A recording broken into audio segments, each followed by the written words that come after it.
السلام عليكم ورحمة الله وبركاته. إن الحمد لله نحمده ونستعينه ونستغفره ونعوذ بالله من شرور أنفسنا ومن سيئات أعمالنا. من يهده الله فلا مضل له ومن يضلل فلا هادي له. أشهد أن لا إله إلا الله وحده لا شريك له وأشهد أن محمدا عبده ورسوله. وبعد, kita masuk bab baru, bab 246,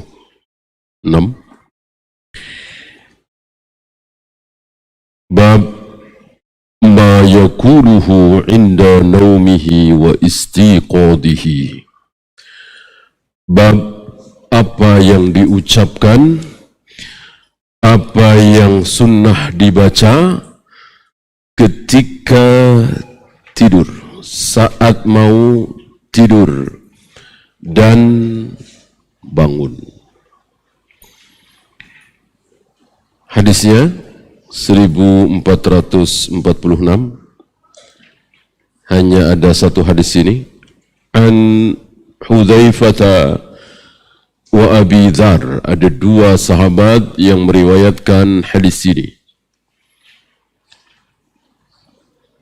dengan perawi sama ke bawahnya sampai ke Al-Imam At-Tirmidzi. Kana Rasulullah sallallahu alaihi wasallam idza awa ila firashihi. Kana menunjukkan kebiasaan Nabi sallallahu alaihi wasallam ketika sudah berbaring di firasnya, di tempat tidurnya, beliau mengatakan bismika Allahumma ahya wa amut.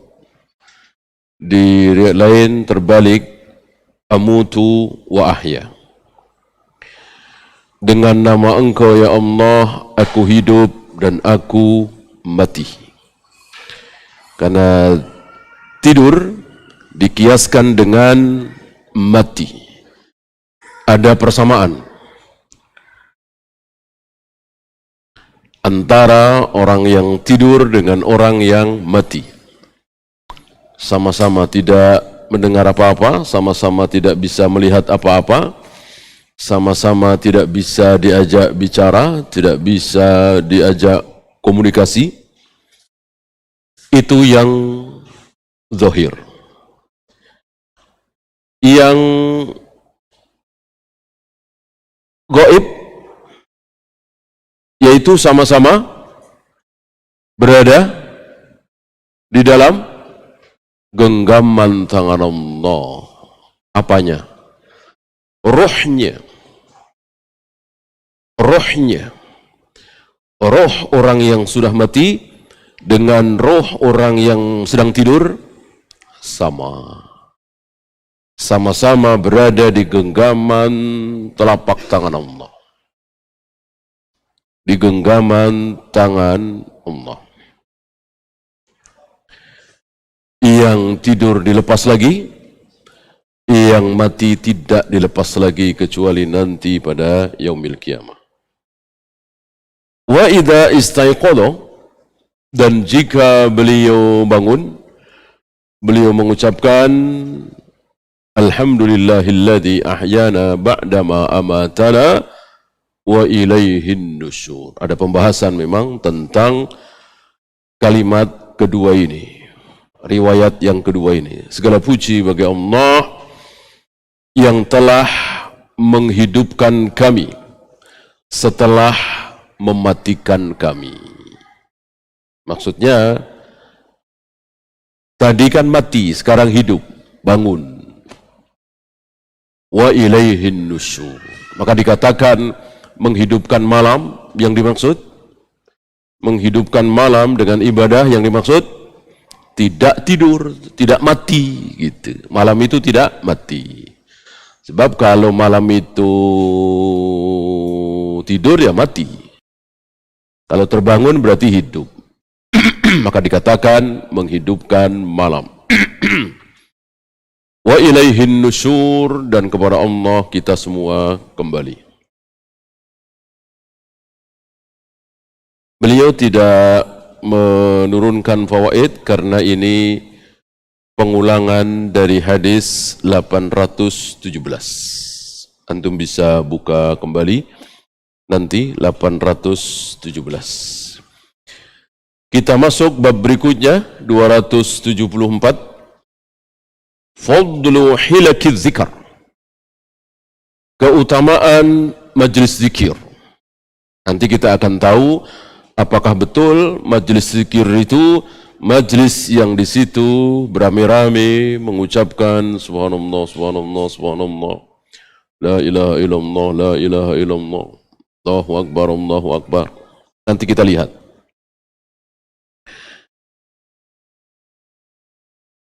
Wan nadabi ila mulazamatiha, dan disunahkan untuk melazimkan. Jadi bukan sekali dua kali. Nanti akan kita dapati keterangannya langsung dari Nabi alaihi salatu wassalam. Ya Rasul, di tengah-tengah mereka ada orang yang bukan termasuk mereka. Berarti majlis zikir itu bukan sekali dua kali. Ya seperti anak sekolah. Ya, terus ada pesertanya gitu kira-kira. Kira-kira seperti itu.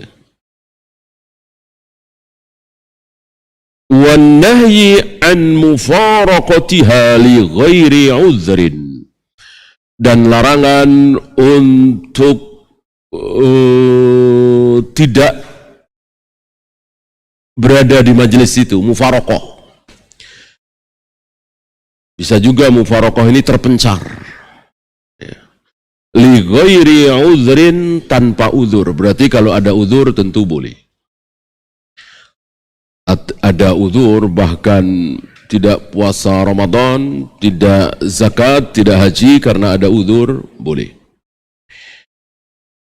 Beliau bawakan ayat ke-28 dari suratul Kahfi. Qala Allah Ta'ala, wasbir nafsaka, sabarkan dirimu.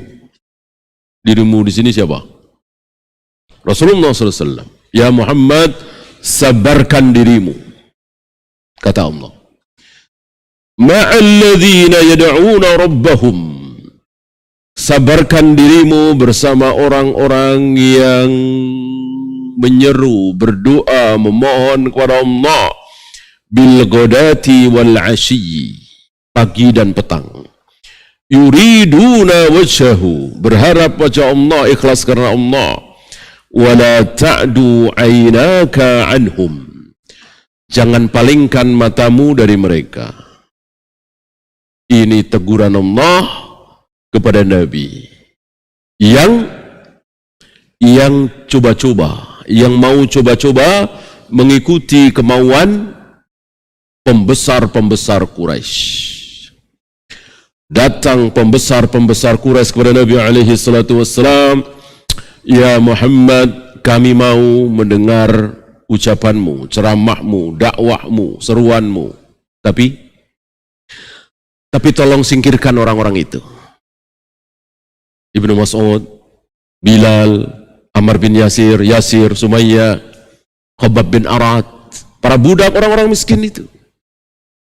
Maklum, pembesar. Dia tidak mau satu majelis dengan orang-orang miskin itu. Dia ingin majelis khusus.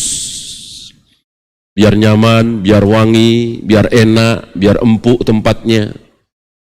Karena mereka bangsawan, kaya raya. Dan Nabi mau mengiyakan. Beliau mengiyakan bukan karena ngincer harta mereka, ingin ikut nyaman ketika memberikan ceramahnya, enggak. Beliau mengiyakan supaya Supaya yang dapat hidayah jangan hanya orang miskin. Supaya yang dapat hidayah yang miskin juga, ya kaya juga, ya budak juga, ya bangsawan juga. Tentu keinginan yang mulia. Beliau kan zuhud sekali, tidak mengincar harta mereka. Ya. Ditegur dengan ayat ini, jangan mau. Jangan mau, sabarkan dirimu bersama Bilal, Khabbab bin Arat, Ammar bin Yasir, Ibnu Mas'ud. Orang-orang miskin itu udah sabarkan. Mereka nggak mau nyampur, ya nggak usah. Istilah kita jangan diobral murah, dakwah ini nggak mau ya sudah. Ya. Dakwah ini tidak, dakwah Islam ini tegak, izzah. Tidak seperti dakwah para pendeta. Dakwah para pendeta, dakwah para pastor itu nggak ada izzah. Ngemis, diketok pintu, saudara, tuan, sudilah mendengar firman Tuhan, sempatkan waktu mohon, dengarkan firman Tuhan, gitu. Merengek, memohon, mengemis. Ada di saudara-saudara kita sebagiannya yang ikut-ikutan dakwah para pendeta, para pastor itu. Kan mereka nggak laku di Amerika, di Eropa kan nggak laku. Maka mereka mengemis untuk berdakwah. Sayang kalau ada saudara-saudara kita dakwah pakai ngemis-ngemis, ngetok pintu, assalamualaikum, ya, mendakwai dari pintu ke pintu. Ada orang sedang bikin gorengan, bikin martabak, disamperin, ya, berempat, berlima, didakwain di situ. Apa begitu? Dakwah para sahabat tidak ada izzah. Izzahnya luar biasa para sahabat itu. Tidak seperti orang-orang itu, nggak ada izzah. Ya, maka nggak mau sudah. Ya. Maka Nabi saja ditegur ketika menghususkan orang-orang kaya, para bangsawan. Tentu nggak boleh hari ini. Di mana? Di hotel mewah, di villa-villa mahal, gitu. Tentu hanya orang-orang kaya yang bisa masuk, karena kan bayar, ya kan? Bayar, nginepnya, makannya, dan seterusnya. Yang miskin mana bisa, ya kan?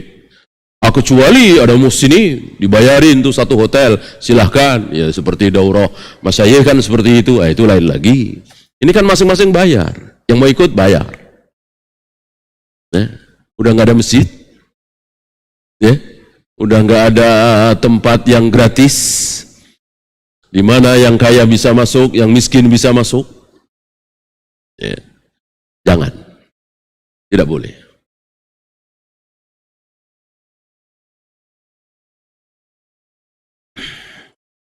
Nabi sudah ditegur.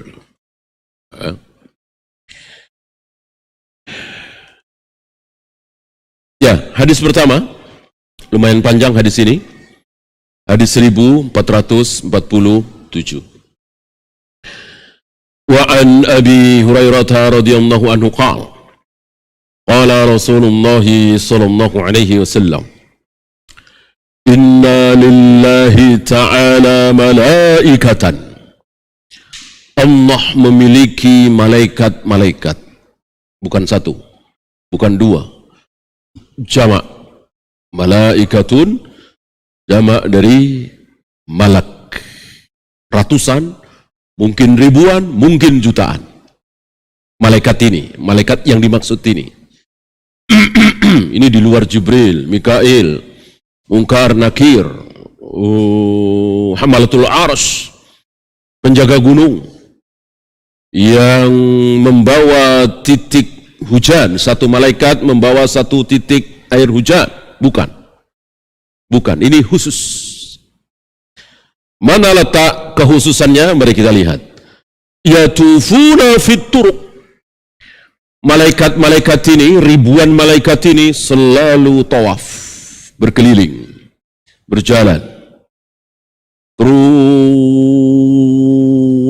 seperti mencari sesuatu. yang mereka cari? Yaltamisuna ahlal dzikr. Mereka mencari ahli zikir, majlis zikir. Ya.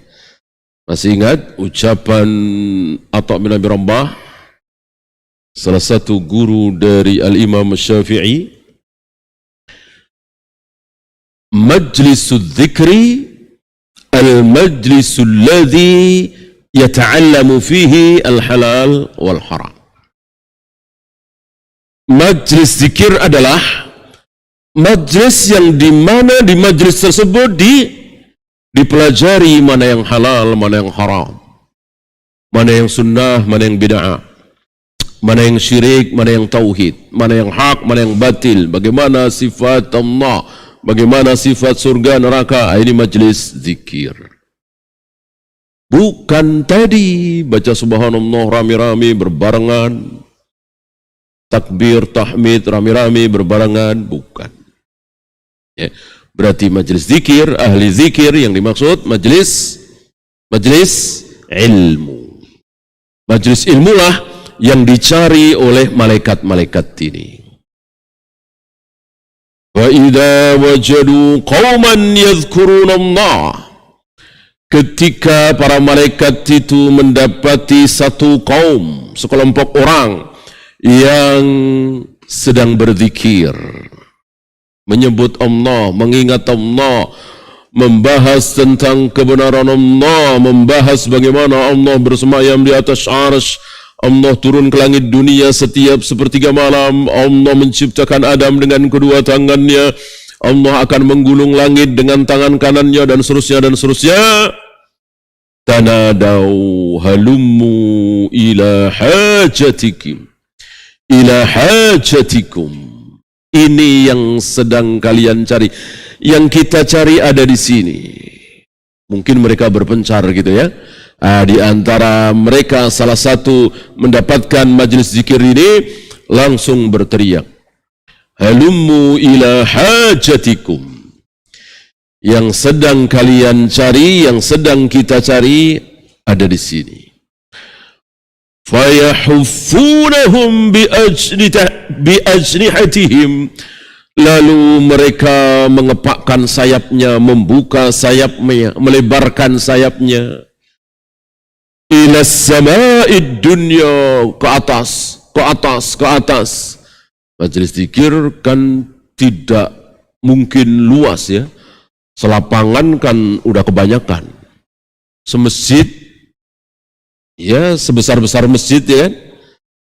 Kalau toh itu Masjid Nabawi, Masjidil Haram kan nggak penuh itu. Majelis zikir paling berapa? Paling 100 orang, 200 orang. Sedangkan malaikatnya ribuan. Mungkin jutaan.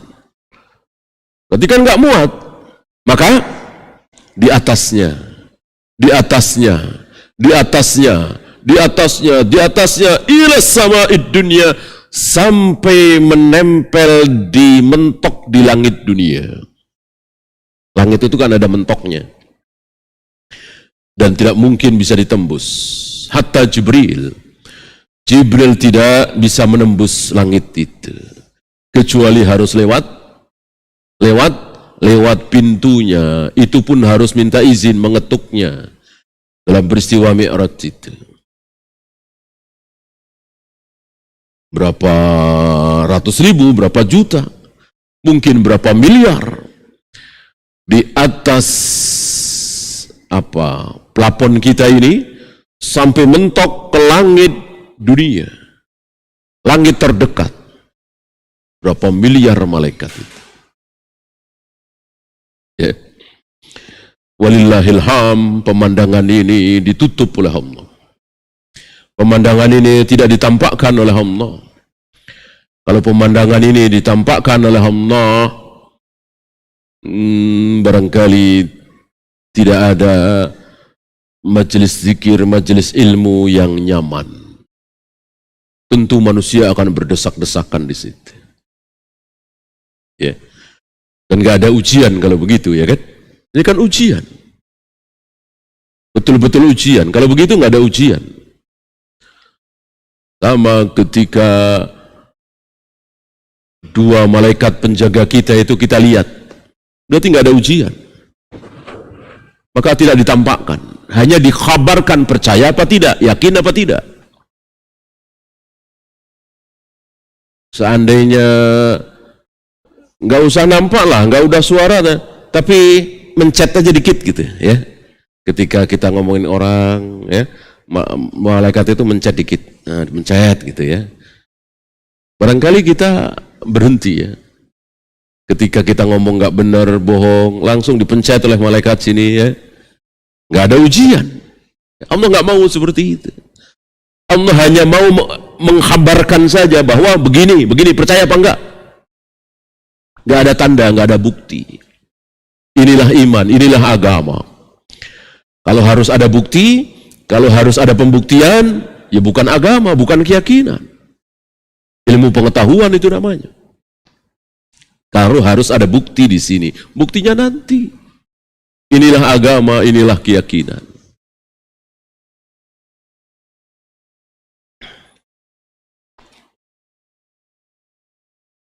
Fayas'aluhum rabbuhum wa huwa a'lamu ma yaqulu ibadi. Selesai majelis itu, mereka menghadap Allah.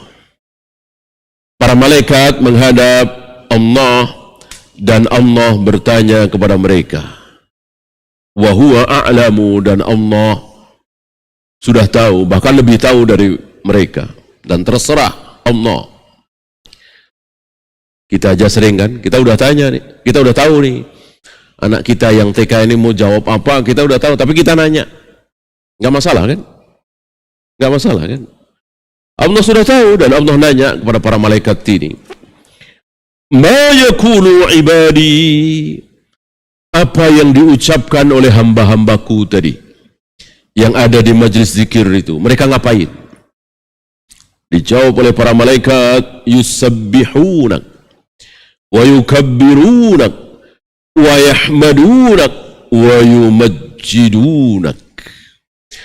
Mereka mensucikan engkau, mereka membesarkan engkau, mereka memuji-muji engkau ya Allah, mereka mengagungkan engkau. Apakah subhanallah, subhanallah, subhanallah karena yusabbihun? Tidak. Apakah Allahu Akbar, Allahu Akbar, Allahu Akbar karena ada kata-kata yukabbiru, kabbara yukabbiru kan bertakbir. Tapi maksudnya bertakbir itu apa sih? Membesarkan. Membesarkan. Bertasbih itu apa? Mensucikan. Saudara-saudara, nggak benar. Kalau Allah punya anak itu sama sekali nggak benar itu. Ini sedang mensucikan Allah, sedang bertasbih.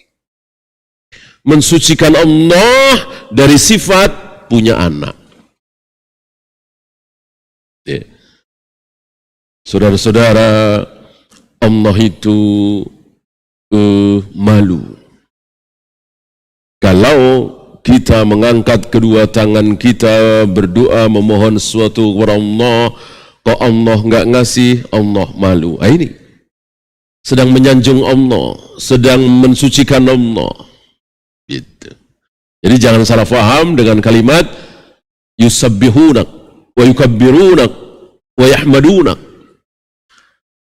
Yang salah faham akan mengatakan subhanallah, subhanallah, subhanallah, Allahu Akbar, Allahu Akbar, Allahu Akbar, alhamdulillah, alhamdulillah, alhamdulillah. Itu yang salah faham. Ya.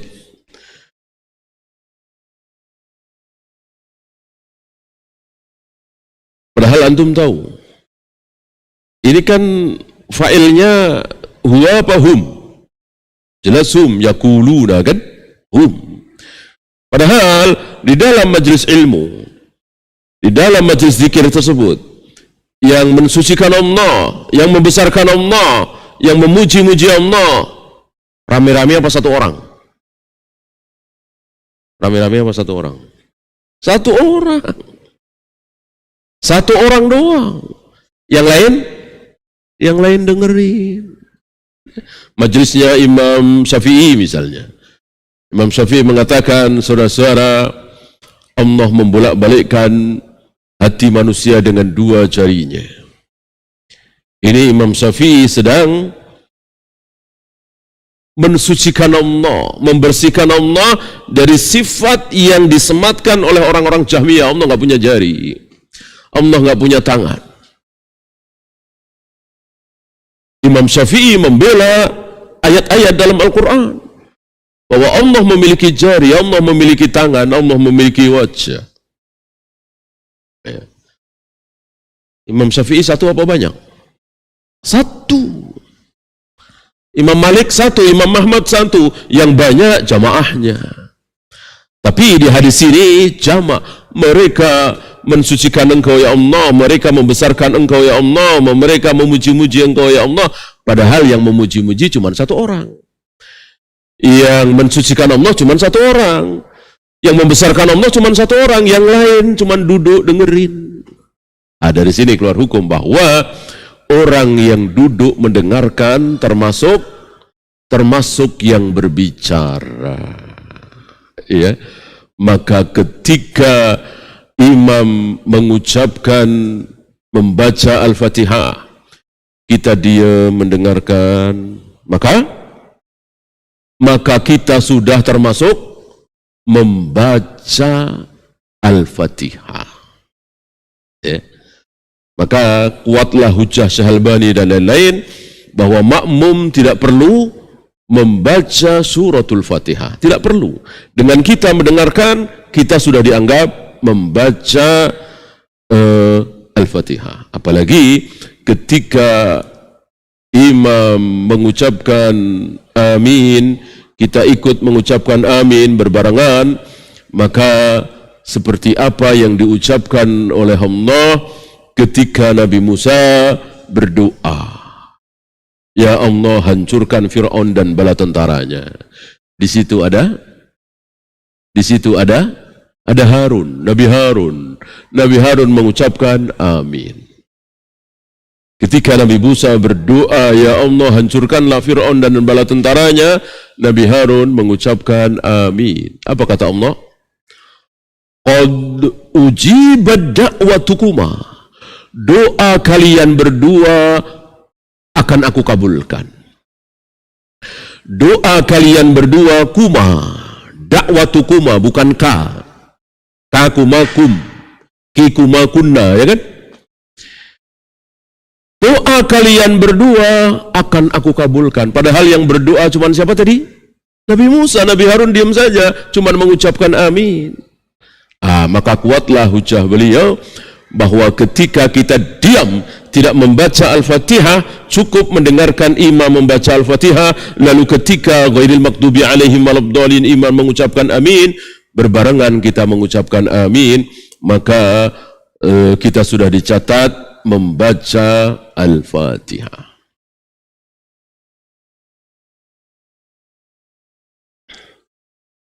Fayaqul hal ra'auni, Allah bertanya lagi, apakah mereka pernah melihatku?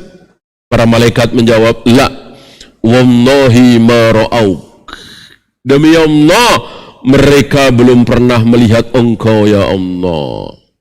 Allah bertanya lagi, kaifa law ra'auni, bagaimana seandainya mereka pernah melihatku? Ini dalil, salah satu dalil bahwa Allah akan bisa dilihat, wajah Allah akan bisa dilihat nanti. Mereka menjawab, law ra'auka kanu ashadda laka ibadatan wa ashadda laka tamjidan wa aktsara laka tasbihan. Seandainya mereka pernah melihat engkau ya Allah, mereka akan lebih syadid lagi dalam ibadah. Mereka akan lebih syadid lagi mengagungkan engkau, lebih banyak mensucikan engkau dan seterusnya. Allah bertanya lagi, famadha yas'alu, apa yang mereka minta? Mereka yang ada di majelis zikir itu, mereka minta apa? Para malaikat enggak pakai nanya, enggak pakai mikir. Serempak para malaikat menjawab, mereka semua minta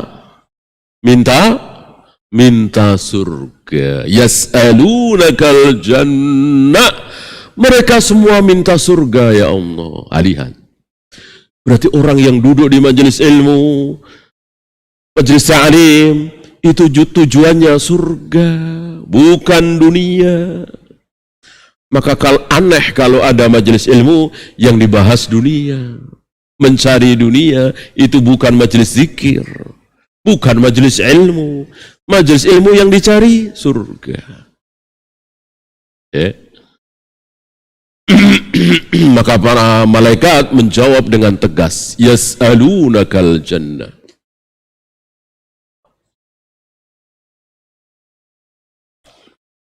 Maka stop mengejar titel, mengejar gelar, mencari kemasyhuran, jabatan dan seterusnya dari ilmu agama. Stop. Ya, ya kalau memang harus mengikuti jenjang yang ada, bolehlah. Nggak mungkin diterima di mana misalnya Libya kalau nggak ada ijazah SMA misalnya, ya kan? Itu mau nggak mau, ya kan?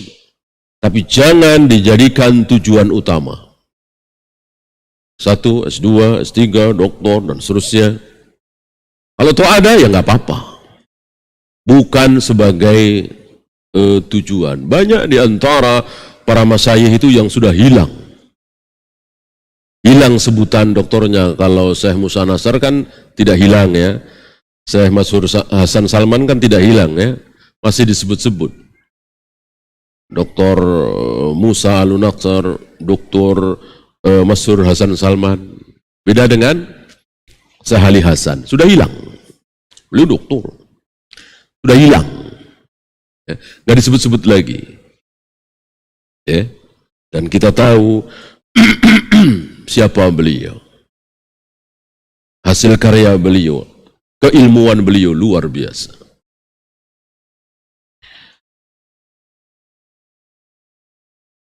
Allah bertanya lagi, wahal ra'auha, apakah mereka pernah melihat surga? Dijawab oleh para malaikat, la wallahi ya Rabb ma ra'auha, belum, demi Allah, belum ya Allah. Mereka belum pernah melihat surga. Maka siapa yang mengatakan pernah melihat surga, wajib kita dustakan. Kecuali Rasulullah Muhammad sallallahu alaihi wasallam. Fa kaifa law ra'auha? Bagaimana seandainya mereka pernah melihat surga? Dijawab oleh para malaikat, law annahum ra'auha kanu ashadda 'alaiha hirsan wa ashadda laha talaban wa a'zama fiha raghbatan. Kalau mereka pernah melihat surga ya Allah, pasti mereka lebih semangat lagi, lebih terus mencarinya, dan semangat mengejarnya. Sebagaimana para nabi, para rasul begitu semangat, diikuti oleh para sahabat begitu semangat, sampai dibela-belain,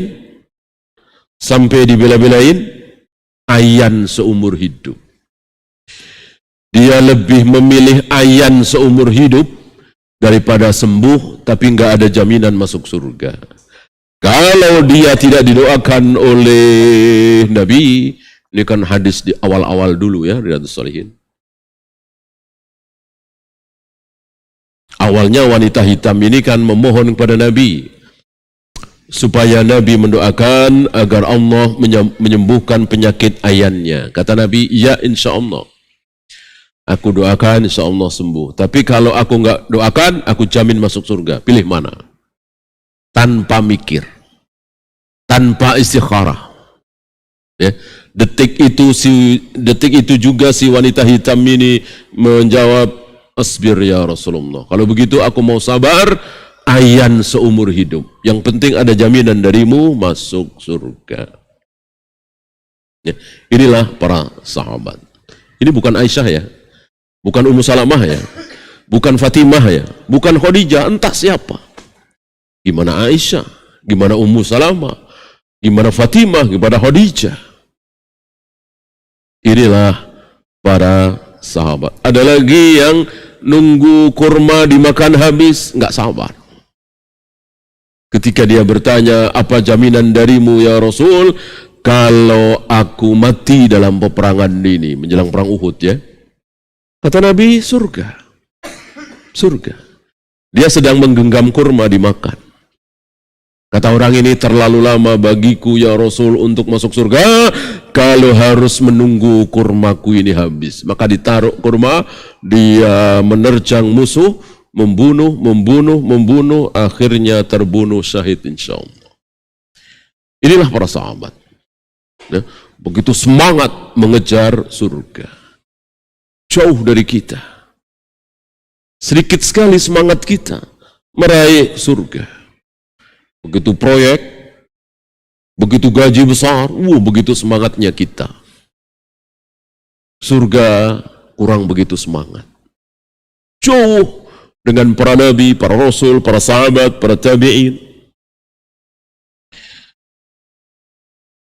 Dan antum masih ingat ucapan Abu Bakar, ihris alal maut tuhab lakal haya. Carilah kematian, niscaya engkau akan beroleh kehidupan. Itulah para sahabat yang mempraktekkan ucapan Abu Bakar ini. Para sahabat yang dicari surga, mati kan? Nggak mungkin masuk surga kalau tidak mati. Mati syahid itu cita-cita besar mereka. Masuk surga, ya cita-cita puncaknya. Ya. Tapi mereka di dunia kaya raya apa tidak? Sukses apa tidak? Bukan sukses lagi, bukan kaya raya lagi. Ya. Telah lewat hadisnya dulu. Zubair bin Awam tidak diriwayatkan dia komandan pasukan, tidak seperti Khalid bin Walid, Amr bin As. Dia prajurit biasa. Tapi di Madinah ada rumah tanah, di Mekah ada, di Syam ada, di Mesir ada. Kan ada hadisnya itu. Ketika dia berpesan kepada anaknya Abdullah bin Zubair, detik-detik menjelang perang Siffin atau perang Jamal, dan akhirnya dia terbunuh. Ya. Sepeninggal Nabi, sepeninggal Abu Bakar, sepeninggal Umar, mayoritas para sahabat jadi, rata-rata para sahabat jadi gubernur. Rata-rata jadi gubernur. Ya. Gubernur yang sekarang presiden. Gubernur Mesir, gubernur Syam, Syria, gubernur Irak. Sekarang kan negara Irak, negara Mesir. Dulu cuman amir, gubernur. Ya. Ya, silakan azan dulu. Wassallallahu ala Muhammadin sallallahu alaihi wasallam. Wa akhiru da'wana alhamdulillahi rabbil alamin. Alhamdulillah, salatu wassalamu ala rasulillah, la hawla wa la quwwata illa billah, ba'd. Sebelum kita bersoal jawab, kita lanjutkan sedikit. Famimma yata'awadun. Allah bertanya lagi, dari apa mereka berlindung? Apa yang paling mereka takuti? Mereka serempak menjawab, yata'awaduna minan nar. Yang paling mereka takuti adalah neraka. Jadi para pencari ilmu itu tidak takut miskin, tidak takut terjajah, tidak takut nggak bisa makan, tidak takut dicaci, dimaki. Mereka hanya takut neraka. Takut neraka otomatis takut kepada Allah. Ingin surga otomatis ingin ridha Allah, itu otomatis. Wahal ra'auha, apakah mereka pernah melihat neraka itu? Dijawab, la wallahi ma ra'auha, belum ya Allah. Kaifa law ra'auha, bagaimana seandainya mereka pernah melihat neraka? Dijawab oleh para malaikat, law ra'auha kanu asyadda minha firaran, tentu mereka akan lebih menjauh lagi dari neraka itu. Lebih jauh dari zina, lebih jauh dari khamr, dari judi, dari syirik, dari bid'ah. Wa asyadda laha makhafatan, akan lebih takut lagi. Nggak lihat saja takut, apalagi lihat. Gitu. Nggak lihat saja pengen surga, apalagi melihat. Kan begitu. Wa yaqul, Allah mengatakan, fa ushidukum, aku saksikan kepada kalian, aku persaksikan di hadapan kalian, anni qad ghafartu lahum, aku telah mengampuni dosa-dosa mereka. Maka dikatakan mencari ilmu jalan menuju surga. Jelas sekali itu, sangat jelas sekali. Orang nggak punya dosa, masa nggak punya dosa masuk neraka? Nggak punya dosa tentu surga, bukan neraka. Bagaimana dia sering berbuat maksiat? Ya tadi diampuni. Ya. Fa ushidukum anni qad ghafartu lahum. Saksikan oleh kalian, aku telah mengampuni mereka. Ya. Yaqulu malakum minal malaikah, ada satu malaikat yang berkata, ya Allah, fihim fulanun laisa minhum. Ya Allah, tadi ada fulan, laisa minhum, dia bukan termasuk penuntut ilmu. Nah, berarti para malaikat itu kenal. Biasanya si anu, ini nggak biasanya datang, ya. Innama jaa li hajatin, dia datang karena ada satu keperluan. Mau minjam uang misalnya, mau ketemu Pak RT misalnya, mau ketemu salah satu pencari ilmu misalnya, mau ada proyek, mau ada bisnis. Bukan termasuk pencari ilmu. Dijawab oleh Allah, humul julasa la yashqa bihim jalisuhum. Ini agak sulit menterjemahkannya. Terjemahan bebasnya, mereka akan ketularan. Dia akan ketularan oleh mereka. Kira-kira begitu. Bahasa terjemahan bebasnya. Akan ketularan. Ketularan buruk apa ketularan baik? Ya tentu baik. Mereka orang-orang baik. Mencari surga, mencari ridha Allah, takut neraka, nggak takut miskin, nggak takut dicaci, nggak takut dihina. Nah, dia akan ketularan. Humul julasa la yashqa jalisuhum. Tidak akan sengsara bersama dengan mereka, kira-kira begitu. Ya. Ini berbeda dengan sholat. Sholat tidak ikhlas, tidak karena Allah, nol. Puasa tidak ikhlas, bukan karena Allah, nol. Baca Al-Quran, bukan karena Allah, nol. Sedekah, bukan, nol. Adapun duduk di majelis ilmu, bukan karena Allah, tidak, nol. Ada harapan. Betul awalnya dia tidak ikhlas, betul bukan karena Allah, tapi mau nggak mau dia duduk dengerin. Nah, masuk hidayah itu. Itu yang terjadi pada diri Abu Sufyan, Muawiyah, dan lain-lain. Mereka masuk Islam pertama kali, terpaksa apa tidak? Terpaksa. Kata siapa? Kata dia sendiri. Kata Abu Sufyan sendiri, sampai terpaksa aku masuk Islam. Ya, Ikrimah bin Abu Jahal kan sudah lari, nggak mau masuk Islam, sudah lari. Ya. Hanya terdesak terus, ya udah terpaksa masuk Islam. Duduk di majelis Nabi, mendengarkan qala Allah wa qala Rasul. Jadilah sahabat-sahabat yang mulia. Kebaikan itu tidak sehari dua hari, tidak semalam dua malam. Butuh waktu, butuh proses.